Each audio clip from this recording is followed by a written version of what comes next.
Welcome to the Salmon Runs YouTube. Enjoy the video. You're starting now. Check your Android version and model, make sure battery is healthy, and connect to Wi-Fi. Once done, open Settings and go straight to Apps or Notifications.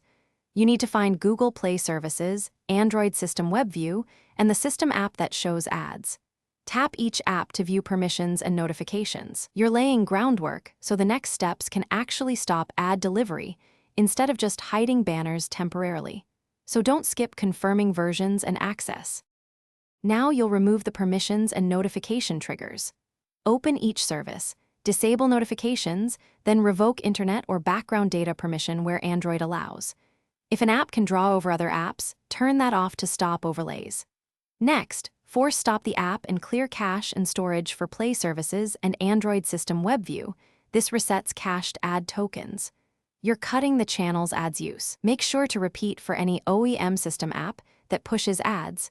Manufacturers sometimes include their own ad modules.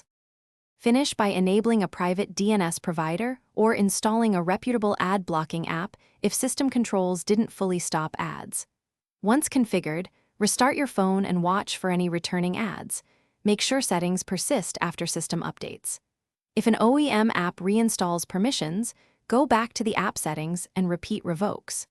If ads still return and you suspect pre-installed adware, back up your data and consider a factory reset as a last resort. This removes persistent.